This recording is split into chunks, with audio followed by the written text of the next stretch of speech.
I don't have a poem, but I do have an image that I'd like you just to start out with, just kind of get in your mind. And that image is the Confederate memorial. The man on a horse in a warlike pose.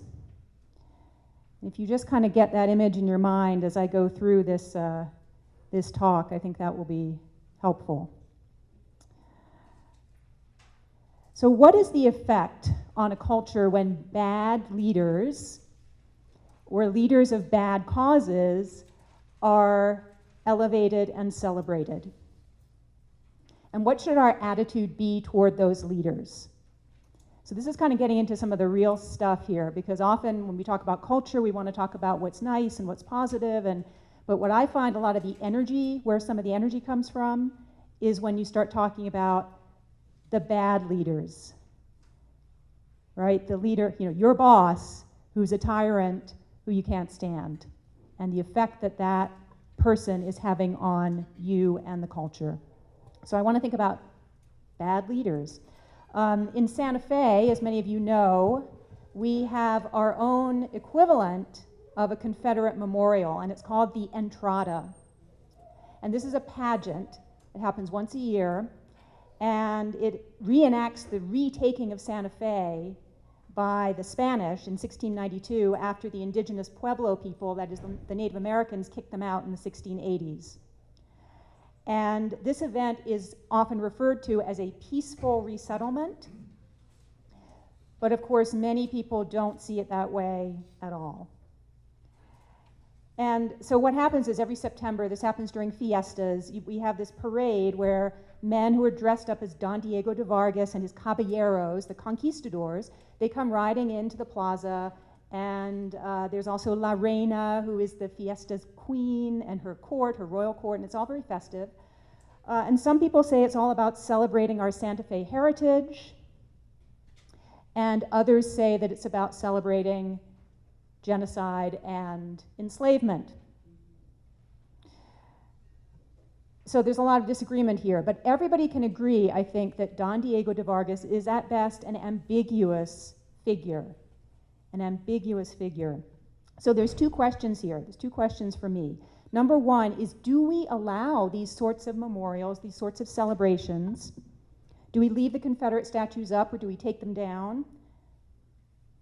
Do we permit the celebrations of flawed leaders like Robert E. Lee and Don Diego de Vargas, or do we shut them down? So that's an important question. But I want to think with you for the next 25 minutes or so about a second question, which is this. Given that the leaders who we memorialize and celebrate are always flawed, always, every one of them, what should our attitude be towards leaders in general? So as Kimberly mentioned, I'm an author. I'm an author of business books. My latest book is called The Greats on Leadership, sitting out there on the table. And it's a look at leadership through the eyes of great thinkers and great authors. So Plato, Machiavelli, Jane Austen, C.G. Jung, Shakespeare. And originally, I wanted to begin the book with a story about Alexander the Great, because he was a great leader. He was. But my publisher wouldn't let me. He said, oh, that'll be a little bit too brutal. We don't want that. So he made me move the story to later in the book. It's still in there, but it's later in the book. But that decision seems to me a little bit wrong-headed. Because if you look at any leader who had an impact on the world, if you even just scratch the surface, you will very quickly find some serious problems. All the way from Steve Jobs, who was a bit of a jerk, to Thomas Jefferson, who was a slave owner, to Alexander the Great, who was a great military captain who also slaughtered thousands and thousands of people. So these are tough conversations, and the problem is, again, I'll say this many times, all leaders are human, and therefore all of them are flawed, and a lot of them are deeply flawed. And some of them are flat out evil. And we can certainly try to promote good leadership and try to be good leaders ourselves, right? But we cannot wait around and hope for perfect leaders, and I would argue we can't even wait around and hope for pretty good leaders as we try to shape our organizational cultures. I think we have been asking the wrong question about leadership. The question for any culture, whether it's national or organizational, is not how can we ensure that only good leaders are elevated and celebrated, but rather, how can we help our culture be one that learns from bad leaders? How can we help our culture be one that learns from bad leaders?